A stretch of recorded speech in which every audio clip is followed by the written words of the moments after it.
Hello, Wave Country. I'm John Ramsey, and welcome to the Wednesday edition of Wave 3 Listens Live. This is what we do best. We are live and on location in beautiful Corydon, Indiana at Dr. Black's Eye Associates. Yes, believe it or not, it is 70 degrees here in Corydon. That's how beautiful it is. No, I am so happy to be here.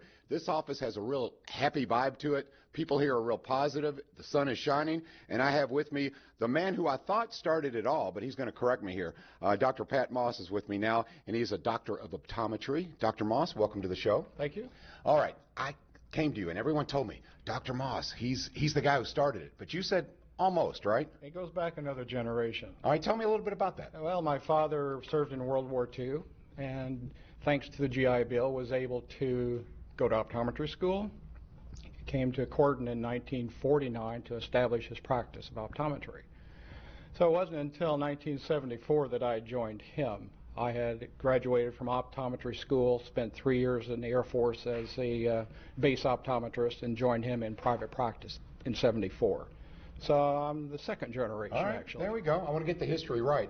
So, Dr. Moss, someone had a vision, because this building is beautiful. This is quite the operation here. So I'm assuming that was you. Tell me a little bit about what goes on here, about exactly what kind of eye exams we're talking about, what kind of surgical procedures. Tell me about that. Well, I was going to actually let the other people talk about those details. I would like to tell you how we got here, though. Okay, well, let's if do that's that okay. Then. That's absolutely okay.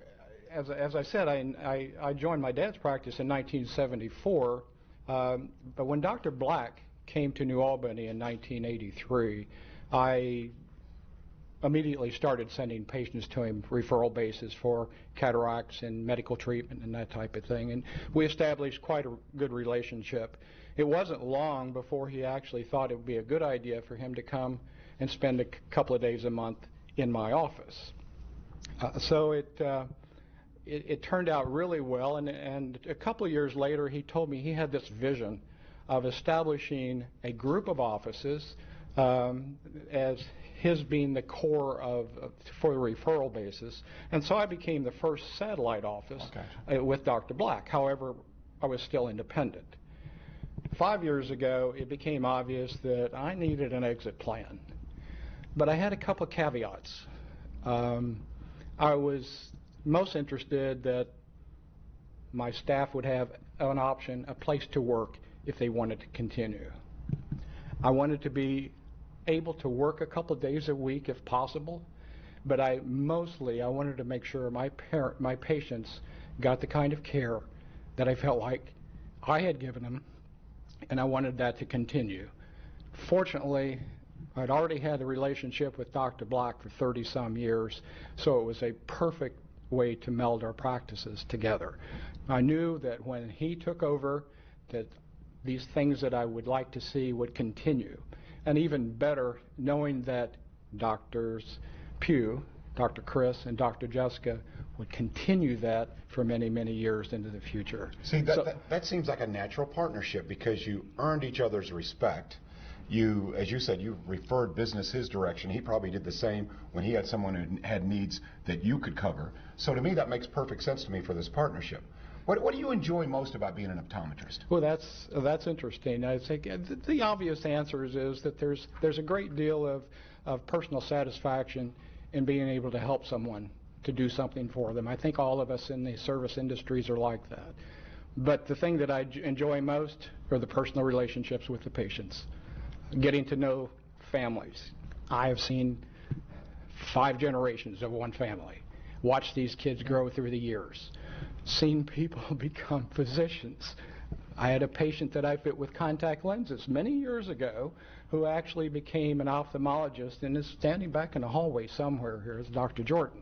So it's seeing these people grow, live their lives, raise their families. You know, this is a small community, and I think you can appreciate that it defines community when we can do these things together and watch people grow. But it's definitely the people that make this the most rewarding thing. I think it's interesting in that because whenever you go into a medical facility and you're doing all the prep work, they always say, okay, tell us about your family history. In some cases, as you just said, you lived the family history, right, doctor? I've told people I know their family history, so we can just move on. I know all about you and you don't even know it. I like that. Let's talk about how this business has changed. Obviously, you have quite the history here, and you were here when this business was in its infancy. So tell me what you see in maybe some things that excite you about the future. Well, let's go back to change, because obviously I've been doing this for a long time. I think technology has opened up many, many opportunities for us that I don't think we even dreamed of 40 years ago. But one of the most, I think, important advances for the average person that affects so many of our patients is the advancements that they've made in the technology and the skills with cataract surgery. When I first started, people were in the hospital for 3 days for each eye they had surgery on.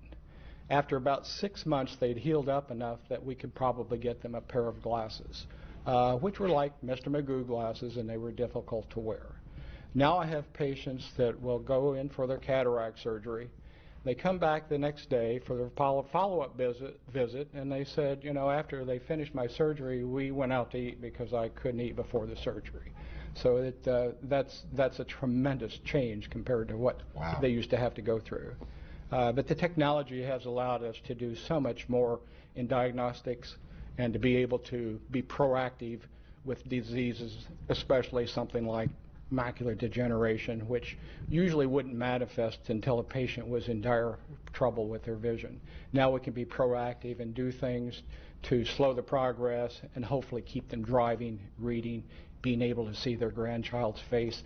It's pretty awesome to see the things that have changed since I've been doing this. Something that's really apparent with you, Dr. Moss, and it is a good thing, is when you talk about technology, you always end up with the patient experience. That's where you end. And that's what it's all about, isn't it? All these advancements are fine as long as it helps out the patients. And I think that's what's important in this office, right? It is. I think everyone in this office is really dedicated to doing the best possible thing for the patient. It's an incredible group of doctors that I've been fortunate enough to work with, and our staff is amazing, dedicated, and caring. So it's really all about the patient. And for years, I tell people on the street or wherever we talk, and I tend to talk a lot to people, but I tell them that we don't treat eyes, we treat people. And it's the difference. Dr. Moss, I've enjoyed the conversation. Thank you, John. Thank you so much. Again, we're coming to you from Dr. Black's Eye Associates, located in Corydon, Indiana. And coming up in the next segment, we're going to talk more about patient care and why you should make that short trip to Corydon, Indiana to see Dr. Black's Eye Associates. We'll be right back after these on Wave 3 Listens Live.